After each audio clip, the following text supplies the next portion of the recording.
भक्त की पत्नी मंदिर में जाकर ठाकुर जी को डांटने लगी। ब्रजभूमि के समीप एक छोटा सा गांव था, नैमिष धामपुर। इस गांव की एक गली में एक टूटी फूटी सी कुटिया थी, जहां रहता था गोपाल, भगवान श्री कृष्ण का अनन्य भक्त।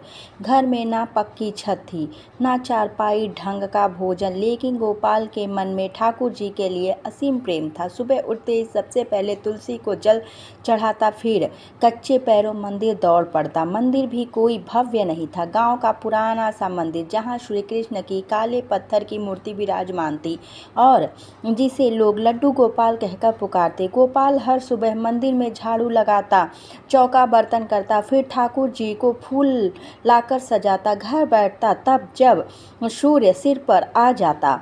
गोपाल की पत्नी धनवंती सुंदर थी, पर मन से अशांत। एक समय जब विवाह हुआ था, तब वह भी गोपाल के भजन सुनती थी, पर गरीबी ने उसके चेहरे पर शिकने भर दी थी। एक दिन का संघर्ष उसे चिड़चिड़ा बना देता। 3 छोटे बच्चे, घर में अनाज की एक मुट्ठी तक नहीं, और ऊपर से पति सुबह से ठाकुर जी के मंदिर में जाकर घंटों लगाता। यह सब उसके सहनीय लगता। तुम्हारा ठाकुर जी क्या देगा? भूख तो हमें लगती है, बच्चों के पेट में भी दर्द होता है, वो तुम्हें देखकर हंसते होंगे वहाँ ऊपर बैठे बैठे। ये शब्द अब धनवंती की रोज की भाषा बन चुके थे। गोपाल चुपचाप सुनता। वो जानता था कि पत्नी का गुस्सा उसके ठाकुर जी पर नहीं, जीवन की कटुता पर है। गांव के लोग भी धीरे धीरे फुसफुसाने लगे, अरे देखो उस पगले गोपाल को, अपना घर भूखा बैठा है और ये मंदिर में फूल चढ़ा रहा है। इतनी इनकी घरवाली तो कहती है कि अब भीख मांगने की नौबत आ गई है। इन तानों से गोपाल कभी विचलित नहीं हुआ। उसका विश्वास अडिग था। मेरा ठाकुर मुझे कभी नहीं भूलेगा। वो देर कर सकता है, अंधेर नहीं करता। पर पत्नी के मन में अब एक तूफान पल रहा था। एक दिन सुबह कुछ ऐसा हुआ जिसने कहानी को मोड़ दिया। धनवंतरी ने बच्चों के लिए रोटियां सेकी, पर अन्न की थाली एकदम खाली थी। गोपाल मंदिर जा चुका था। दोपहर को सबसे छोटा बेटा, केवल 3 साल का, भूख से रोते रोते बेहोश हो गया। धनवंती दौड़ी दौड़ी गांव के सेठ के घर गई, पर वहां से भी उसे अपमान मिला। उनका मन फट गया। आंखों में आंसू थे, लेकिन ओठों पर क्रोध था। वह घर आई, दरवाजा खोलकर मंदिर की ओर भाग पड़ी। गोपाल उस समय मंदिर के भीतर फर्श धो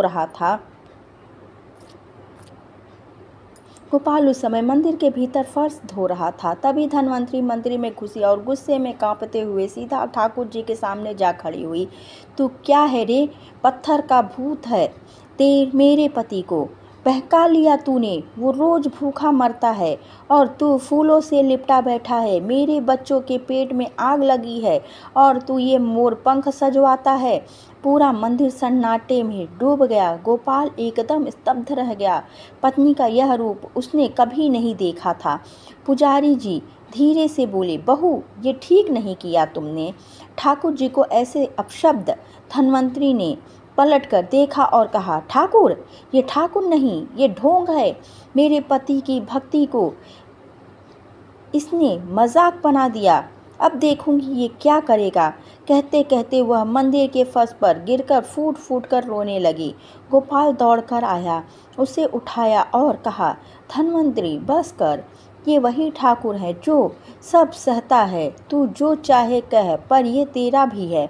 ठीक उसी पल मंदिर के दीपक अपने आप बुझ गए, घंटियां अपने आप बजने लगी। लड्डू गोपाल की मूर्ति से एक बूंद आंसू टपकी। सभी भक्तों ने देखा, ठाकुर जी रो पड़े थे।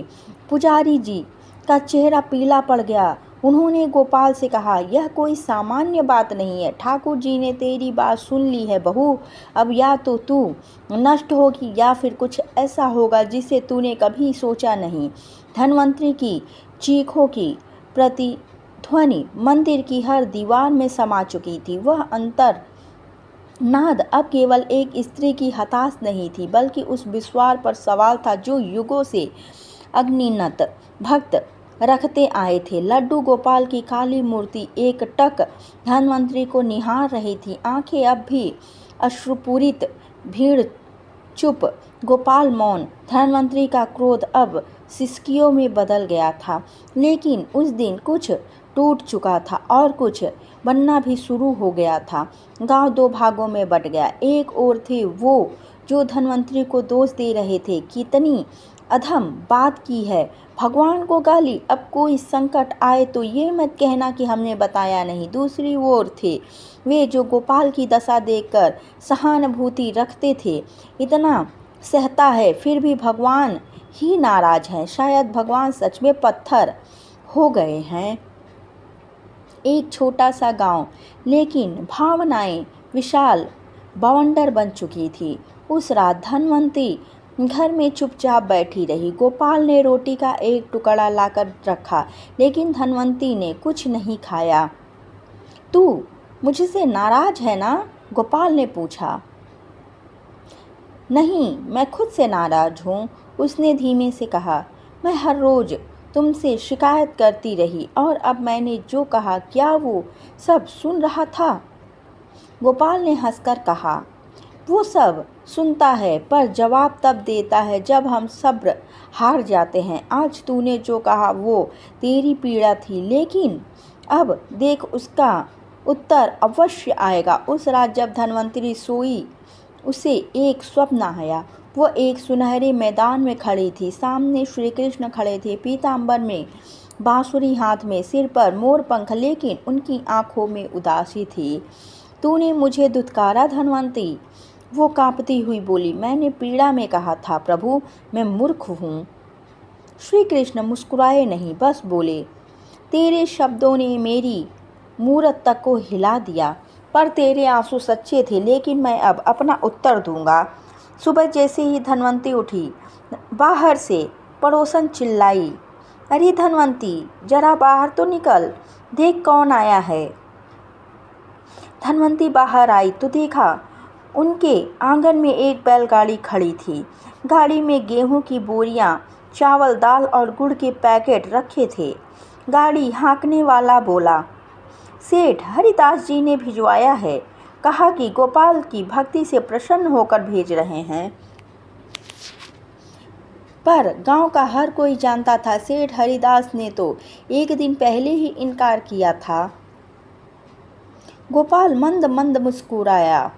धनवंती, तूने जो कहा उसने ठाकुर को जमका दिया। उस दिन शाम को जब गोपाल मंदिर पहुंचा, वह मूर्ति के सामने बैठा ही था कि मंदिर में विचित्र घटना घटी। अचानक हवा चलने लगी, फूल अपने आप चढ़ने लगे, घंटियां बिना छुए बजने लगी और ठाकुर जी की मूर्ति से एक ध्वनि निकली, गोपाल, तूने जो सहा अब उसका फल तुझे मिलेगा और धनवंतरी की लज्जा मेरी कृपा से भक्ति में बदलेगी।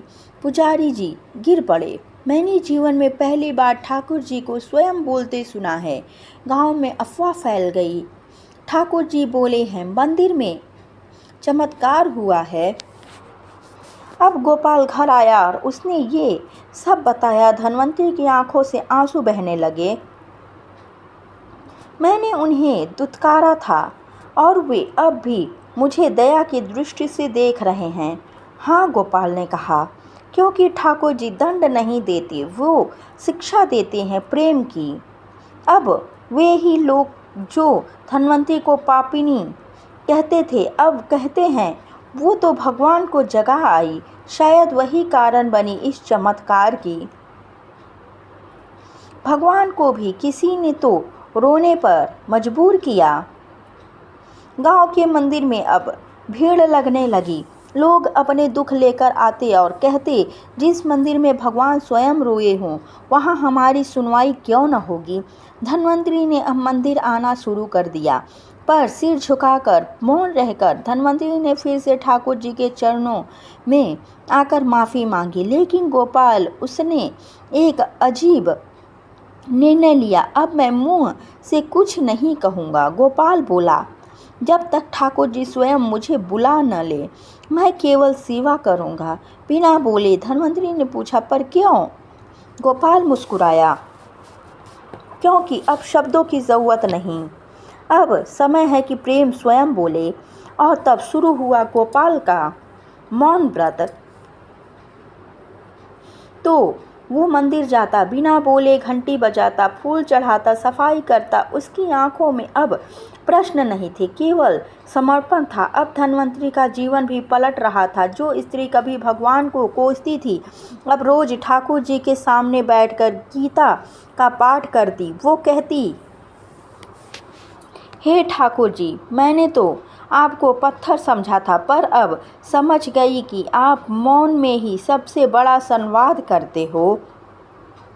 वो आंसू बहाती और मंदिर की सफाई करती। गांव की महिलाएं दबी जुबान में कहने लगी, ये वही धनवंती है ना जिसने ठाकुर को दुत्कारा था? हाँ, पर अब वही सबसे पहले मंदिर पहुंचती है और सबसे बाद में जाती है। एक रात मंदिर में गोपाल सेवा करते करते वहीं सो गया। आधी रात के बाद किसी ने धीरे से उसकी आंखों पर हाथ रखा। गोपाल, एक धीमी मधुर आवाज़ आई। उसने आंखें खोली। सामने एक सुंदर युवा ब्राह्मण खड़ा था, नीले वस्त्रों में मुस्कुराता हुआ। कौन? गोपाल बोला, मैं मुसाफिर हूँ, भूखा हूँ, कुछ मिलेगा क्या? गोपाल ने चूल्हे में रखा बचा हुआ भोग लगा कर दिया। ब्राह्मण ने खाया और बोला, आज तुमने जो दिया है वो प्रसाद है और कल से तुम्हें मिलेगा वो जो किसी को नहीं मिला। और वो अंतर्ध्यान हो गए। सुबह जब पुजारी मंदिर में पहुंचा, उसने जो देखा, आंखें फटी रह गई। ठाकुर जी की मूर्ति मुस्कुरा रही थी। वो स्थिर मूर्ति जिसकी आंखें अब तक पत्थर थी, उसमें अब जीवंत चमक थी। गांव में खबर फैल गई, भगवान मुस्कुरा रहे हैं, ठाकुर जी अब प्रसन्न हैं। लोग दौड़े दौड़े मंदिर आने लगे। धनवंती वहीं बैठी थी, उसकी आंखों से धारा बह रही थी। मैंने जिनको धुतकारा वो अब भी मुझे देख मुस्कुरा रहे हैं। उस दिन दोपहर को एक बैलगाड़ी आई। उसमें थे अन्न के बोरे, नए वस्त्र और एक लिफाफा। लिफाफे में पत्र था, इस गांव का पुण्य जाग चुका है। यह सब ठाकुर जी की कृपा से भेजा जा रहा है। यह महीने ये मिलेगा जब तक गोपाल सेवा करता रहेगा। भेजने वाला कोई नाम नहीं। लोग चकित, ये किसने भेजा, कहाँ से? इसका मतलब ठाकुर जी ही कर रहे हैं। शाम को आरती के समय अचानक मंदिर में एक तेज प्रकाश हुआ। एक सुवर्ण दीपक मूर्ति के सामने प्रकट हुआ, बिना किसी के जलाए। दीपक की लौ बिना तेल के जल रही थी। पुजारी ने कांपते हुए कहा, यह तो शुद्ध चमत्कार है। अब ठाकुर जी का मंदिर तीर्थ बन गया। दूर दूर से लोग आने लगे और सब पूछते, ये चमत्कार कैसे हुआ? गांव वाले जवाब देते, एक स्त्री ने क्रोध और भक्त के मौन प्रेम ने भगवान को जगा दिया। ठाकुर जी ने धन तो दिया, मंदिर भी चमक गया, पर धनवंतरी को अब भी लगता मैं अपराधिनी हूँ। उसने एक दिन अकेले में कहा, हे ठाकुर जी, मुझे अग्नि परीक्षा दो। जब आप मुझे स्वीकार कर लें तब मानूंगी कि आपने मुझे माफ़ किया। और अगले दिन जब वो मंदिर आई तो मूर्ति के चरणों से एक फूल गिरा, ठीक उसके सिर पर। पुजारी चिल्लाया, ये ठाकुर जी की स्वीकृति है। धनवंतरी फूट फूट कर रो पड़ी, अब मैं मर भी जाऊं तो चैन से मरूं। आपने मुझे स्वीकार कर लिया। उसी रात धनवंतरी को फिर सपना आया। वही श्री कृष्ण प्रकट हुए और बोले, अब समय है कि तू लोगों को बताए कि मैंने कैसे तेरे क्रोध को भक्ति में बदला। तू कथा सुनाना शुरू कर ताकि औरों के भीतर भी मैं जाग सकूं। धनवंतरी ने सुबह उठकर सबसे पहले कथा सुनाई। मैंने भगवान को गाली दी थी और उन्होंने मुझे गले लगाया। ठीक उसी दिन गोपाल मंदिर में पूजा करते करते भाव विभोर हो गया। उसके मुंह से बरसों बाद पहली बार आवाज़ निकली, हे कृष्ण। पुजारी ने देखा गोपाल का मुंह खोल चुका है और उसके अंदर से स्वर लहरियाँ निकल रही है। मौन प्रेम अब भजन बन चुका था। गांव का वो मंदिर अब चमत्कारों का केंद्र बन चुका था। जहां कभी भगवान को दुत्कारा गया था, अब वहां रात्रि भर भजन होते, दिन में अन्न क्षेत्र चलता और फूलों की वर्षा होती रहती। धन्वंतरी और गोपाल दोनों अब मंदिर के कोने में बैठकर बस सेवा करते, बोलते कम, सुनते अधिक। लोग कहते, यहाँ अब ठाकुर जी रहते हैं, मूर्ति नहीं स्वयं श्री कृष्ण। लेकिन एक दिन गांव के ही एक पढ़े लिखे युवक ने आकर कह दिया, मूर्ति में प्रकट होना केवल मन की भ्रम है, भगवान कहाँ मूर्तियों में रहते हैं। उसने मूर्ति को देखते हुए कहा, अगर भगवान है तो खुद बोले। पूरे मंदिर में सन्नाटा छा गया। धन्वंतरी कांप गई। गोपाल आगे आया और बोला, ठाकुर जी अब मुझसे नहीं सहा जाता, आप स्वयं बोलिए। रात के तीसरे पहर मंदिर में घंटी अपने आप बजने लगी, फूलों की वर्षा होने लगी बिना किसी के, और फिर मूर्ति के भीतर से दिव्य प्रकाश निकला। एक तेज रूप प्रकट हुआ, नीले वस्त्र, मोर मुकुट, पीतांबर, हाथ में बांसुरी। मैं हूँ श्री कृष्ण। पूरे गांव में एक साथ शंख बजने लगे बिना किसी के हाथ लगाए। गांव के लोगों ने आंखों से देखा, भगवान प्रकट हो चुके थे। ठाकुर जी बोले, जहाँ भक्त भाव देता है वही मैं प्रकट हो जाता हूँ, पत्थर नहीं प्रेम में मैं रहता हूँ। युवक जो सवाल कर रहा था बेहोश होकर गिर पड़ा। होश आया तो बस रोता रहा, भगवान क्षमा कीजिए। प्रकट रूप में ठाकुर जी बोले, अब इस गांव को मेरा धाम बनाओ, यहाँ से कोई भूखा न जाए, और यह मंदिर अब केवल ईंटों का नहीं भक्ति का स्तंभ होगा। धन्वंतरी और गोपाल ने कहा, प्रभु हमें क्या करना होगा। श्री कृष्ण मुस्कुराए और बोले, अब तुम दोनों कथा कहो, मेरी कथा, जिसने मुझे गालियाँ दी और जिसे मैं फिर भी अपनाता गया, उसकी कथा। अब हर मंगलवार गांव में ठाकुर जी की लीला होती। धन्वंतरी मंच पर बैठकर कहती, मैं वो स्त्री हूँ जिसने भगवान को तुच्छ कहा और उन्होंने मुझे अपना लिया। लोग रोते, नाचते और कहते, ये कथा नहीं दर्शन है। संत महात्मा दूर दराज से लोग आने लगे। वेदांतियों ने कहा, ऐसा प्रेम कहीं नहीं देखा, ठाकुर जी स्वयं भक्तों के पीछे भाग रहे हैं। एक दिन धन्वंतरी को फिर सपना आया। ठाकुर जी बोले, अब समय है तुम्हारा, तुमने जो किया उसका फल अब मिलेगा। अगली सुबह धन्वंतरी ने गांव वालों को बुलाया और कहा, ठाकुर जी ने मुझे बुलाया है, अब मेरी सेवा पूरी हुई। लोग बोले, तुम्हारे बिना यह मंदिर अधूरा होगा। धन्वंतरी मुस्कुराई, मैं अधूरी थी, ठाकुर जी ने मुझे पूर्ण किया। अब मैं उन लोग जा रही हूँ जहाँ केवल प्रेम और सच्ची भावना है। उस रात जब मंदिर में आरती हो रही थी, धन्वंतरी वहीं ठाकुर जी के चरणों में सो गई और वैकुंठ को चली गई। मंदिर के चारों ओर उस रात दिव्य गंध फैल गई। धन्वंतरी ने जाने के बाद गोपाल ने कहा, अब मैं बोलूँगा तब तक जब तक मेरी सांस चलेगी। उसने मंदिर के सामने बैठकर पहला भजन गाया, मुझे वो मिला जिसे लोग केवल शास्त्रों में खोजते हैं। मैंने प्रेम किया और प्रेम ही भगवान बन गया। लोग रोते हुए सुनते, उसके स्वर में ठाकुर जी की बांसुरी की झलक थी। एक दिन श्री कृष्ण ने एक बालक के माध्यम से संदेश भेजा, अब मैं अपनी लीला पूर्ण कर रहा हूँ। पर जिसने इस कथा को सुना वह साक्षी है कि मैं केवल वेदों में नहीं, एक गाली देने वाली स्त्री के हृदय में भी रहता हूँ। जो इस कथा को मन से सुनेगा, समझेगा और बांटेगा, वह भी मेरे धाम का अधिकारी होगा।